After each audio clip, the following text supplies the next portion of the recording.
Aujourd'hui, on va s'occuper d'une gamme qui est une des gammes les plus extraordinaires puisqu'il s'agit de la gamme demi-ton-ton. On l'appelle aussi gamme diminuée, mais je préfère le nom de demi-diminuée ou demi-ton-ton. Alors cette gamme-là, vous la connaissez sûrement.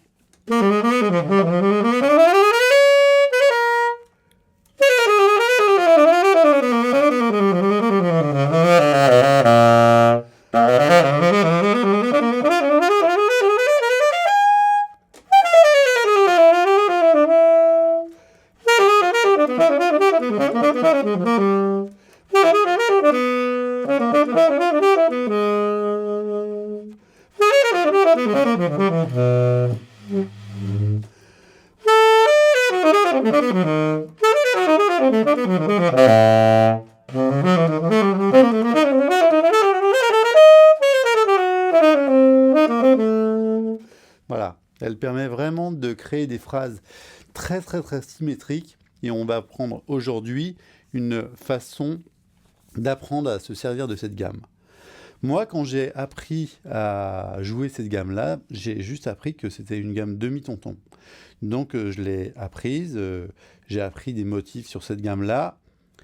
Le problème de cette gamme-là, quand on l'apprend telle qu'elle, c'est qu'on ne la connecte pas à une tonalité. Et un jour, j'ai regardé une vidéo de Eric Alexander. Et là, j'ai compris en fait que sa façon de construire la gamme avec 2 accords mineurs faisait qu'on avait le lien avec les tonalités. Alors, comment ça se passe? On va relier 2 tonalités mineures en prenant 4 notes sur chaque tonalité. On va prendre par exemple Ré mineur, 4 premières notes, Ré, Mi, Fa, Sol, et ensuite le triston Sol dièse mineur, Sol dièse, La dièse, Si, Do dièse. En mélangeant ces 2 gammes, on va arriver à jouer la gamme demi-ton-ton. Avant ça, on va faire un petit process pour nous rappeler les gammes doriennes, puisqu'on va utiliser le mode dorien on va utiliser les 4 notes du mode dorien pour chacun des accords. Donc, il faut qu'on révise le mode dorien. Alors, je vous ai préparé une page entière de petits exercices pour réviser le mode dorien, parce qu'il faudra être vraiment super à l'aise avec ce mode. Donc ce mode, évidemment, c'est le 2e degré d'une gamme majeure, tierce mineure et 7e mineure. Donc, moi, là, je vais le faire en Do mineur. Ok, jusqu'à la quinte, jusqu'à la 7e. Voilà. Après, en tierce.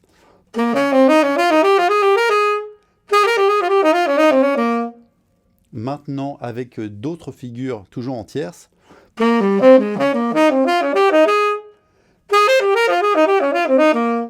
Maintenant, toujours en tierce, mais avec encore une autre figure.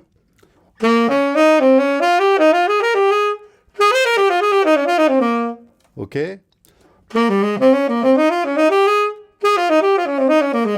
Voilà, c'est ça que j'appelle réviser le mode dorien, c'est-à-dire apprendre des figures avec la gamme. On continue.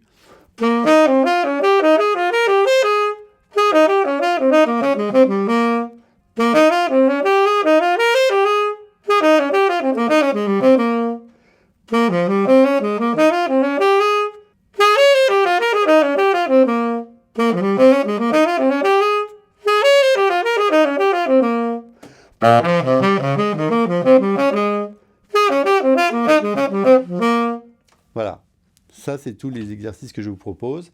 Et sur la 2e page, je vous ai écrit le cycle parallèle pour réviser ces figures de gamme. Ce que vous pouvez faire, c'est choisir une des figures et donc utiliser le cycle parallèle pour la travailler. Je rappelle que le cycle parallèle, c'est d'aller des tonalités les plus simples aux tonalités les plus difficiles. Aucune altération, une altération, 2 altérations, 3 altérations. Alors, donc moi je commence en Ré, ensuite en Sol, en La, en Do, en Mi, en Fa mineur, en Si mineur, si bémol mineur, fa dièse mineur, mi bémol mineur, do dièse mineur, la bémol mineur. Voilà, il faut absolument, quand on parle de gamme, que ça soit de l'instantané. Donc là, celui-là, il n'est pas très dur. Après, il y en a qui sont un petit peu plus difficiles.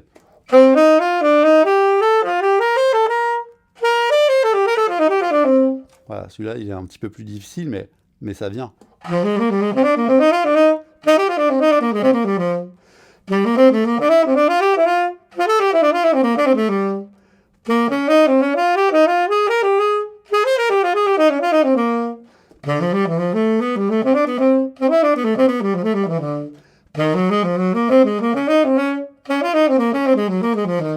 Je trouve ça vraiment très intéressant d'utiliser le cycle parallèle, et d'ailleurs c'est ce qu'on va utiliser dans la plupart des exercices, c'est que ça nous permet d'être ultra progressif. Si vous avez des problèmes par rapport aux tonalités difficiles, alors vous pouvez faire que les 4 premières tonalités. Donc vous vous dites, bon bah aujourd'hui je fais que Ré mineur et Sol mineur, et puis ça se trouve demain je pourrais faire Ré, Sol, La mineur, et puis ainsi de suite. Ce dont on va avoir besoin donc, pour construire la gamme de demi-ton, c'est, comme je l'ai dit tout à l'heure, 4 premières notes des gammes mineures. On va réviser à nouveau les gammes mineures doriennes, uniquement en jouant les 4 premières notes. Et à vrai dire, quand on n'a pas l'habitude de le faire, c'est pas si évident que ça. Donc je vous ai proposé un petit exercice. Voilà.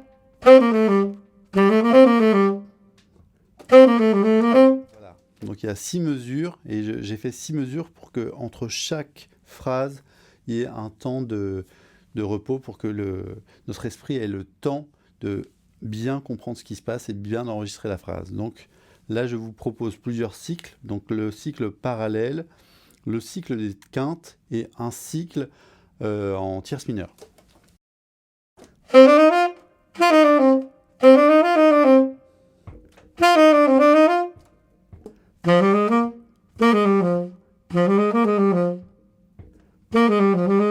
Voilà, etc.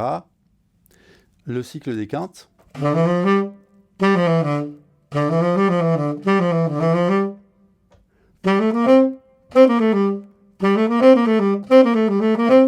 Ok, très bien. Pour le cycle des tierces mineures, il faut être créatif aussi par rapport aux exercices. Je me dis, je vais faire que celui qui descend à partir des quartes.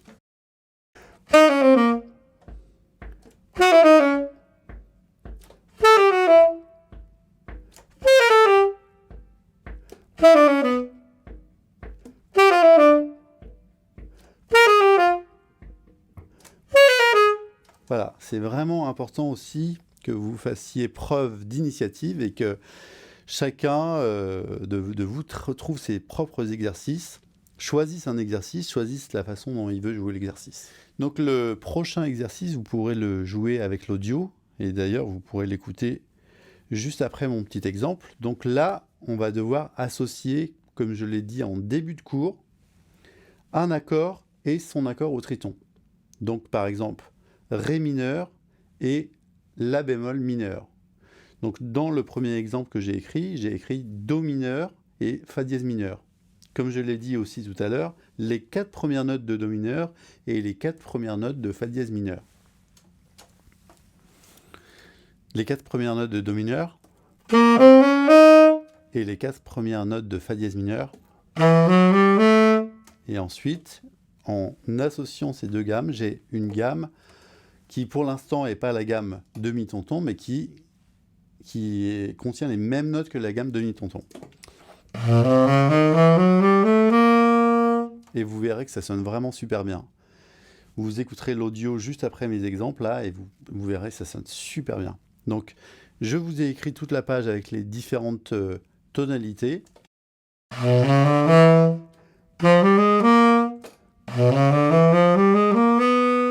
Voilà.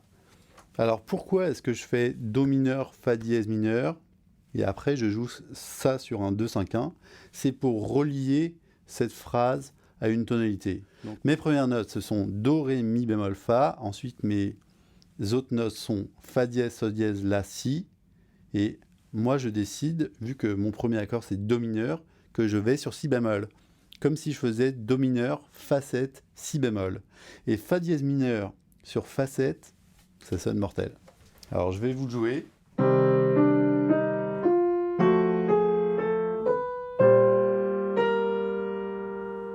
Voilà. Sur l'accord majeur, j'arrive sur la 9e. Donc je résous.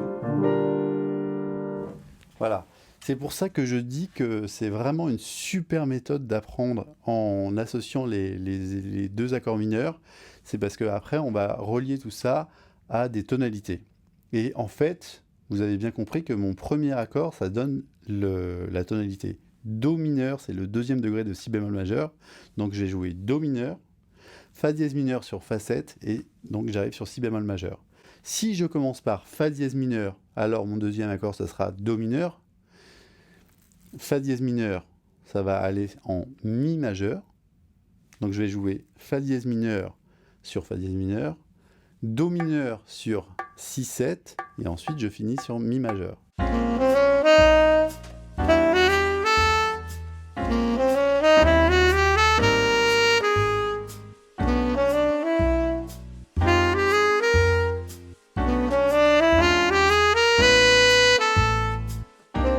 Alors si on le fait en commençant par la tonique, on le fait aussi en descendant par la quarte. En suivant toujours notre exemple, jouer l'accord mineur, jouer son triton mineur, et ensuite jouer la phrase sur un 2-5-1.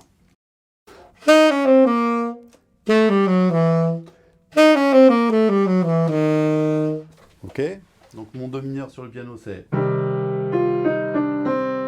Ok, fa dièse mineur.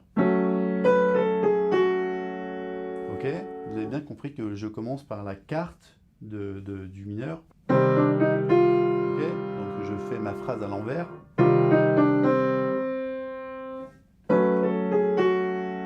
Ok, alors donc je vais faire un 2-5-1.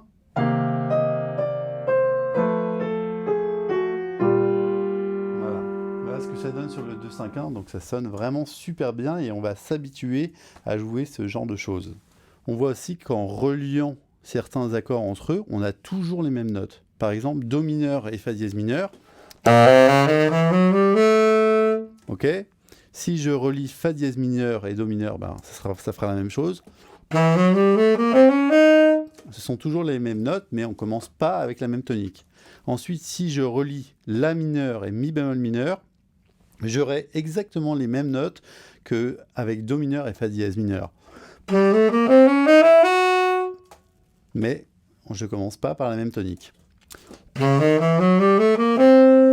Ça, c'est vraiment magique parce que du coup, au lieu d'avoir plusieurs tonalités par rapport à cette gamme, enfin, au lieu d'avoir 12 gammes par rapport aux 12 tonalités, on a 3 gammes pour 12 tonalités. C'est-à-dire qu'une gamme va marcher sur 4 tonalités. Voilà. Donc maintenant, ce qu'on va faire, c'est qu'on va relier nos phrases aux accords sur lesquels on va jouer la gamme demi-tonton. Donc j'ai dit qu'on faisait do mineur, fa dièse mineur.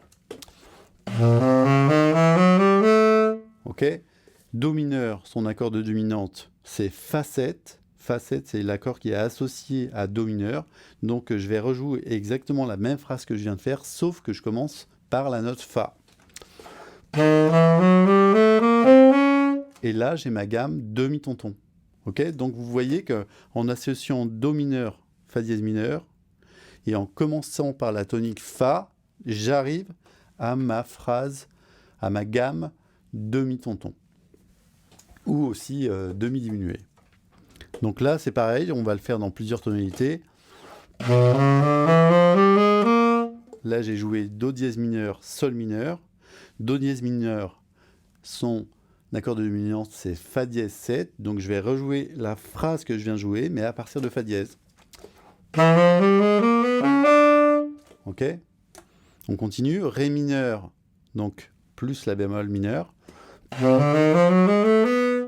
Ré mineur, l'accord de dominante qui va avec l'accord de deuxième degré Ré mineur, c'est Sol. Bravo. Sol 7, bémol 9. Donc on appelle toujours ces accords Sol 7, bémol 9. Sous-entendu, dièse 9, dièse 11 et 13 naturel. Mais généralement, on marque que bémol 9. Il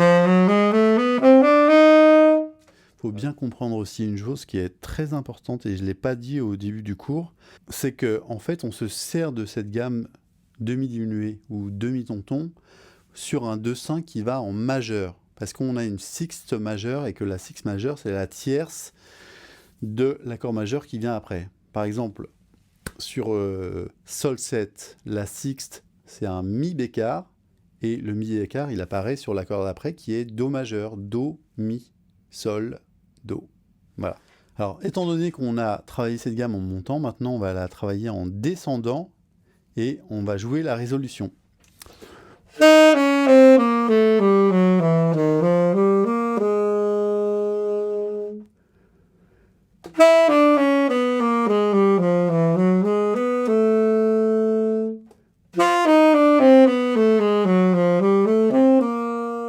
Voilà, ça c'est vraiment pour bien entendre la gamme demi-tonton qui résout sur son accord majeur.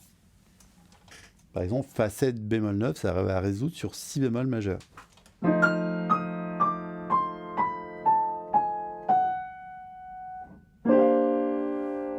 Voilà, on va s'habituer à ce son-là. Donc là, je vous laisse écouter l'audio numéro 2.